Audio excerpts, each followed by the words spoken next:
Buenas tardes.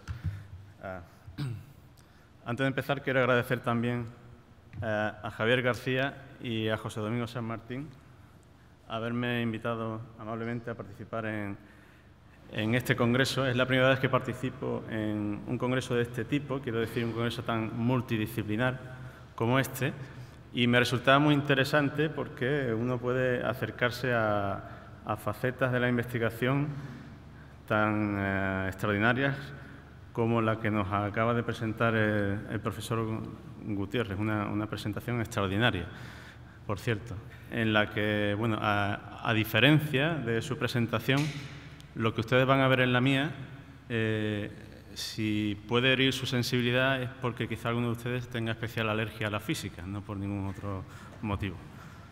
Yo soy profesor de electromagnetismo en la Universidad de Sevilla, en la Facultad de Física, y en nuestro grupo de investigación pues llevamos varios años trabajando en electromagnetismo aplicado al desarrollo de antenas o bobinas de resonancia magnética.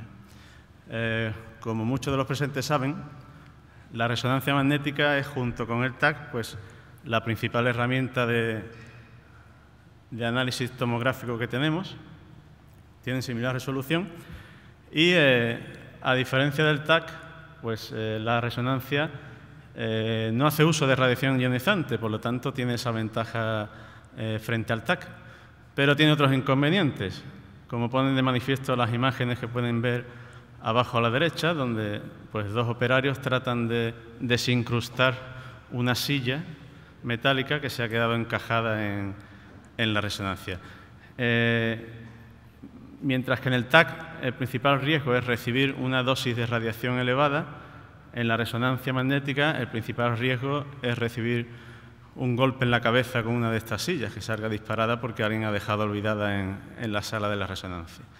La razón es que, como ustedes saben, pues la resonancia hace uso de campos magnéticos muy intensos. Normalmente Tesla y medio o 3 teslas. Los escáneres de los que se disponen en la mayoría de los hospitales públicos y privados son de 1,5 Tesla. Para que ustedes se hagan una idea, eso es 30.000 veces el campo magnético promedio de la Tierra, en la superficie de la Tierra.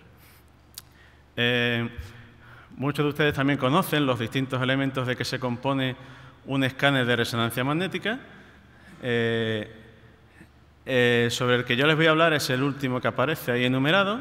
Son las antenas, bobinas o coils de radiofrecuencia. Y me van a permitir que aquí me detenga un momento y, como físico, les haga una pequeña aclaración que me veo obligado a hacer, aunque seguramente no tenga ninguna utilidad para ustedes. Lo que llamamos bobinas de resonancia magnética no son bobinas, porque una bobina es un hilo enrollado dando muchas vueltas alrededor de un cilindro. Los elementos que se usan en resonancia magnética no son bobinas, porque solo tienen una vuelta. Tampoco podemos llamarlos antenas, porque una antena, como la que tenemos en nuestro teléfono móvil, emite radiación y a una distancia de 1 metro de nuestro teléfono, pues esa radiación se dice que está en la zona de campo lejano. Bien, pues en términos de la física, a 1 metro de distancia de una bobina de resonancia magnética no estamos en campo lejano, estamos en lo que se llama campo cercano. Es decir, que lo que nos colocan en la resonancia cuando nos tumbamos ni es una antena ni es una bobina, pero podemos seguirlo llamando así porque todos nos entendemos que es lo que cuenta, ¿no? Ahí tienen muchos ejemplos de bobinas o antenas de resonancia. Tienen una forma u otra dependiendo de la parte anatómica para la que está destinada. Y el principal parámetro de interés en una imagen de resonancia magnética es lo que se llama relación señal-ruido. Es la calidad de la imagen. Lo que en una fotografía antes decíamos, ya no con la fotografía digital, lo que antes decíamos en una fotografía que era el grano de la imagen, ¿no?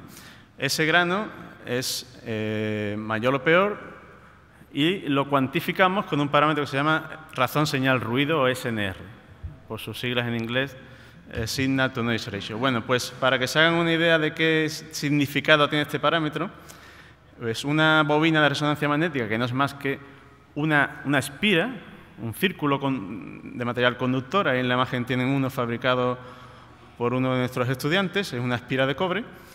Pues dependiendo de su tamaño, podrá ofrecer una imagen a mayor profundidad de penetración en el tejido, pero también en un área más pequeña. Entonces, ahí tienen dos ejemplos. Una bobina o coil de 3 pulgadas de diámetro, es un diámetro estándar, pues genera una imagen en un fantomas o en un muslo de un voluntario hasta una cierta profundidad, y en un cierto área. Con una bobina mayor podemos ver una región mayor, pero con una señal ruido peor. Es decir, si queremos ver algo en detalle y es muy superficial, podemos usar una bobina o antena pequeña. Si queremos ver algo que esté más en profundidad en el paciente, tendremos que usar una bobina mayor, pero tendrá una señal ruido, una calidad peor. Entonces hay que buscar siempre un compromiso entre la profundidad de la región anatómica que queremos estudiar y el tamaño de esa bobina.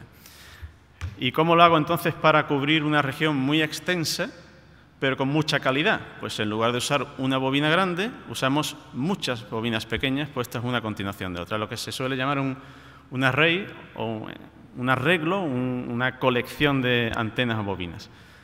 Ese es un concepto muy sencillo, sin embargo, anteriormente al año 90 a nadie se había ocurrido. Fue Remer el primero que lo introdujo, y gracias a esa idea tan simple, pues revolucionó la resonancia en los años 90.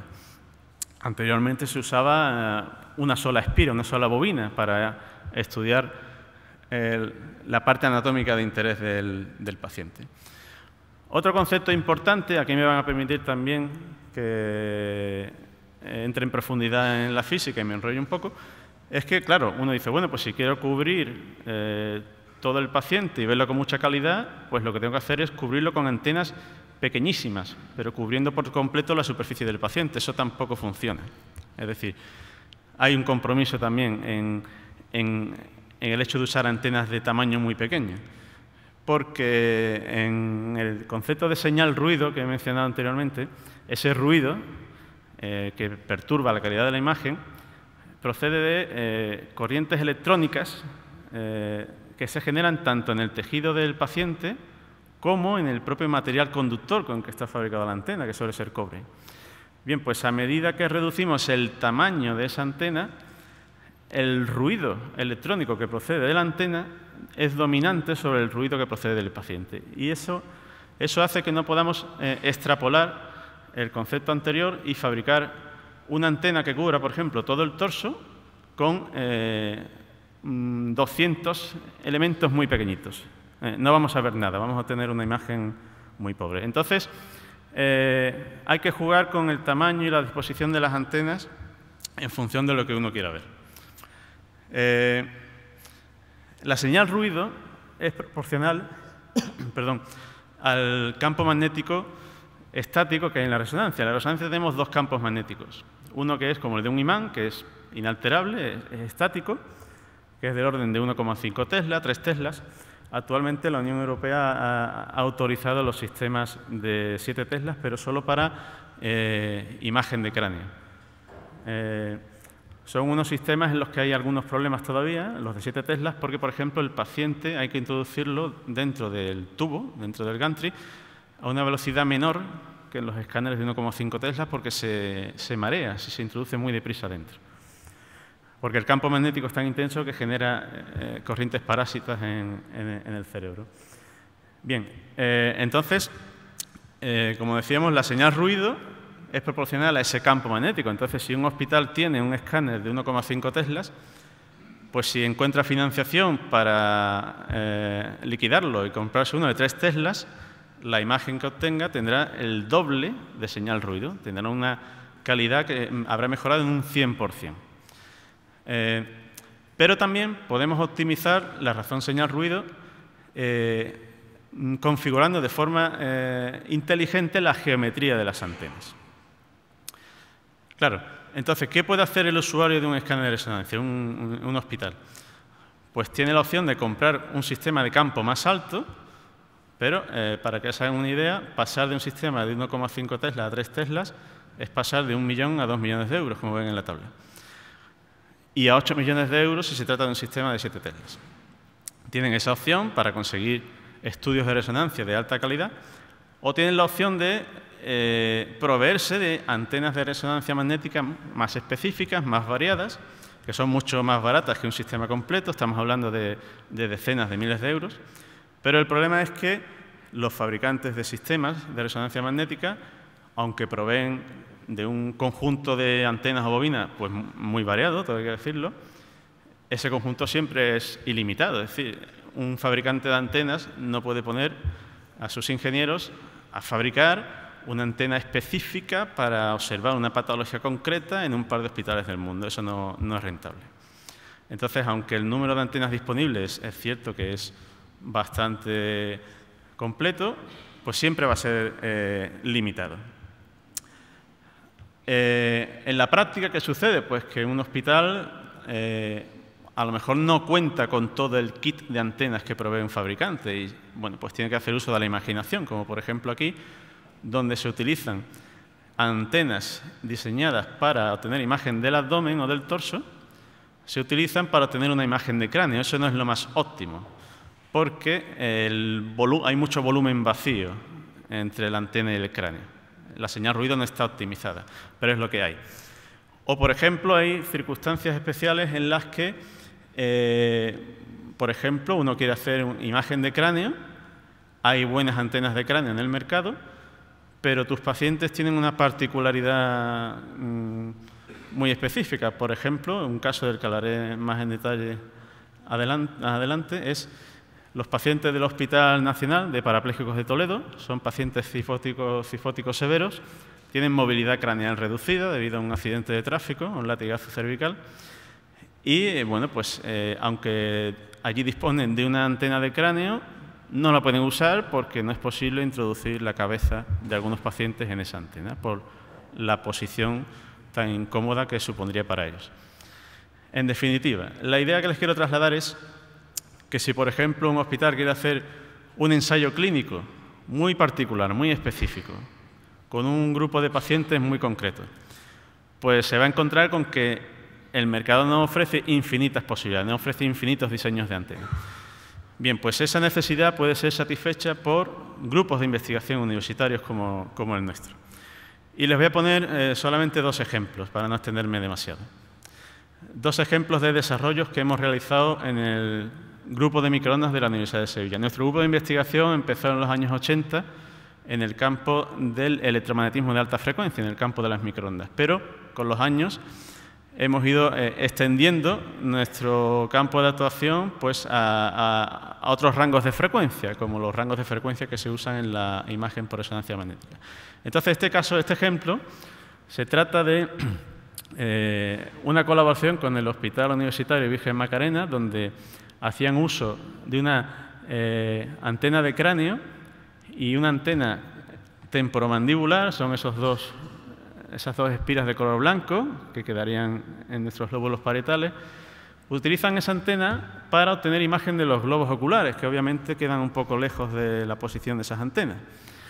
En esa colaboración pues, se nos propuso hacer algo específico para obtener imagen de órbita ocular, porque en el mercado no había nada.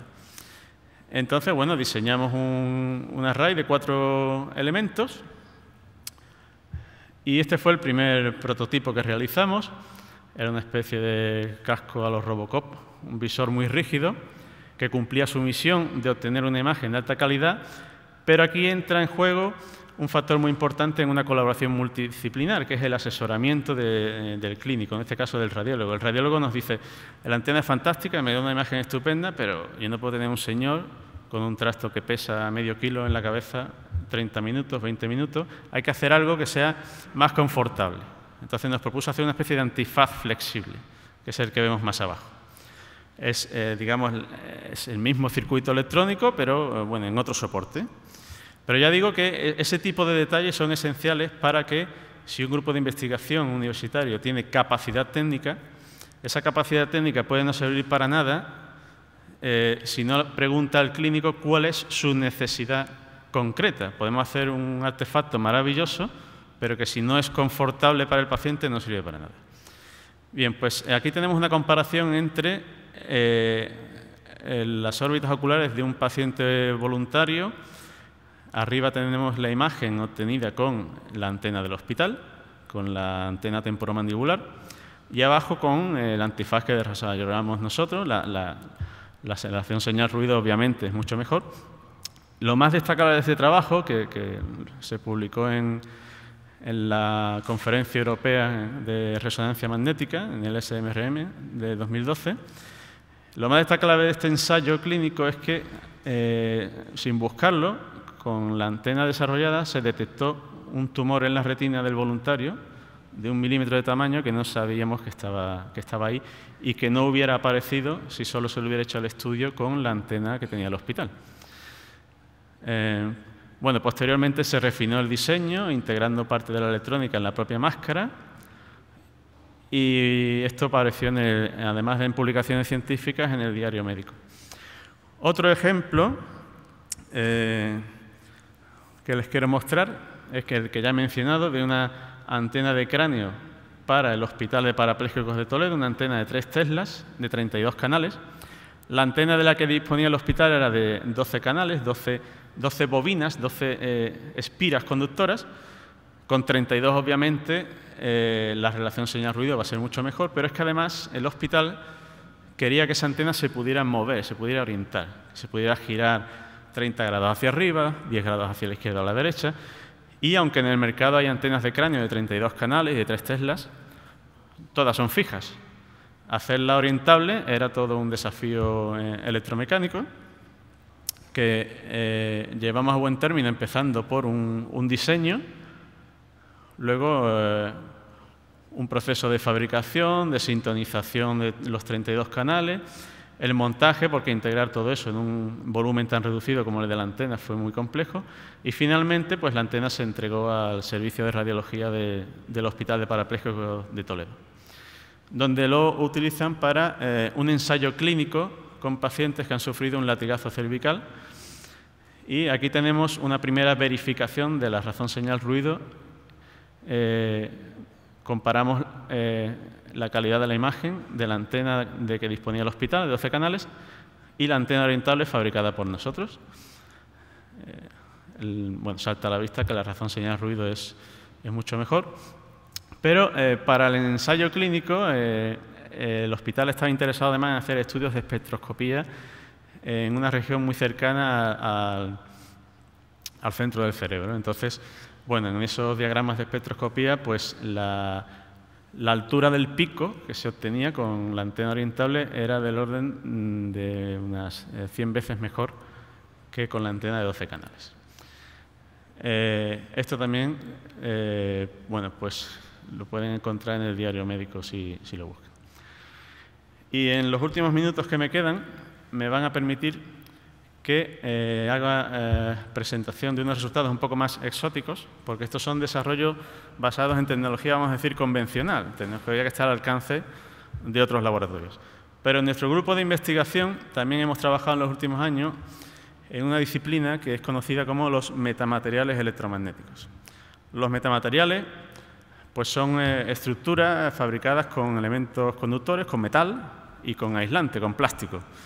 Pero la peculiaridad que tienen es que exhiben unas propiedades que no se encuentran en los materiales naturales. Hay un par de propiedades electromagnéticas de la materia, que son la permitividad y la permeabilidad.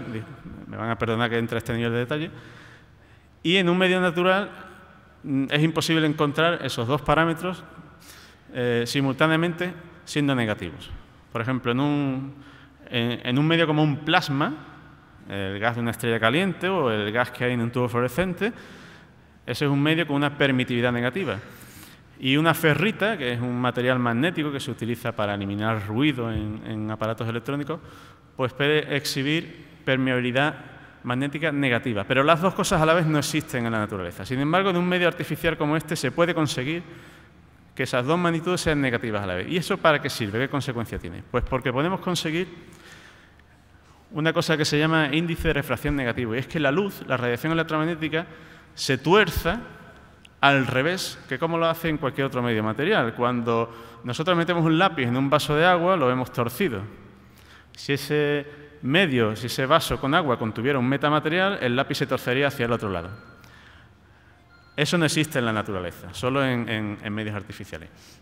Esto puede parecer pues, algo de mero interés teórico, pero los físicos sabemos que para conseguir que el Estado financie sus investigaciones tienen que convencer al público de que lo que están haciendo es fantástico y va a resolver la vida de muchas personas. Entonces, muchos físicos que trabajaban en metamateriales, nosotros no, pues vendían la idea hace unos años de que se podría conseguir hacer escudos de invisibilidad con este tipo de estructuras, lo cual es cierto. Lo que no decía la letra pequeña de este tipo de noticias que aparece en prensa es que eso solo es posible si se usa solo una longitud de onda. Nosotros, con nuestros ojos, vemos en múltiples longitudes de onda. Vemos el rojo, el azul, el amarillo y el verde, y con eso construimos una imagen visual de lo que estamos viendo. Con un metamaterial, efectivamente, uno puede construir una coraza rodeando un objeto y hacer que la luz rodee el objeto y aparezca ante nosotros como invisible. Los físicos que trabajaban en este campo, pues para, en fin, extender la popularidad del concepto, pues empezaron, en lugar de hablar de invisibilidad, usaron el término cloaking, que es el que aparece en las películas de Harry Potter. La famosa capa que Harry se echa encima para hacerse invisible es un cloak. Entonces los físicos trataban de vender la moto de que pues, se puede hacer invisible algo pues, con una estructura de metamaterial. Bien, como he comentado, eso es cierto, pero solo a una longitud de onda, lo cual pues en la práctica no hace invisible nada, o a frecuencias de microondas, que tampoco tiene mucha utilidad. Entonces, en nuestro grupo de investigación nos dimos cuenta de que un inconveniente que tienen los metamateriales por los que la invisibilidad no es posible es que solo funcionan a una longitud de onda. Los físicos decimos que son materiales de banda estrecha. Pero es que resulta que la resonancia magnética es un dispositivo de banda estrecha. Entonces se nos ocurrió la idea, ¿y por qué no usar metamateriales en un entorno como el de la resonancia, donde este inconveniente de los metamateriales no lo es tal? Y eso hicimos. Entonces fabricamos metamateriales que, para que ustedes me entiendan, se comportan, para la radiación de radiofrecuencia que hay en una resonancia, se comportan como una lente o como un espejo para la luz. Entonces fabricamos, por ejemplo, unos dispositivos que funcionan como una lente plana que concentra la radiación de radiofrecuencia que emana de los tejidos del paciente, y en este experimento, por ejemplo, que se publicó en revistas de alto impacto, pues en este experimento en el que con una sola bobina, con un coil, podemos ver una de las dos rodillas del paciente, el paciente soy yo, colocando la lente de metamaterial en medio, la lente traslada hacia la otra rodilla el campo de la bobina, de manera que podemos ver mucho más allá. En este otro, bueno, esto pues además de en revistas de alto impacto, pues apareció en portales como el MIT Technology Review.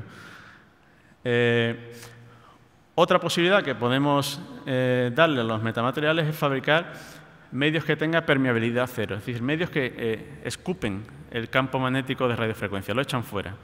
Entonces eso puede permitir concentrar ese flujo de radiofrecuencia, y concentrar ese flujo se traduce en una mejor relación señal-ruido en esa zona. Por ejemplo, en ese experimento, al colocar esa lámina, que es un medio absolutamente pasivo, es decir, no es una antena que haya que enchufar en la camilla de las resonancias, es simplemente una lámina que se coloca ahí, está flotante, y lo que hace es empujar el campo de radiofrecuencia, y de esa manera puedes aumentar localmente la señal ruido, en este caso, de nuevo, en la imagen de una rodilla.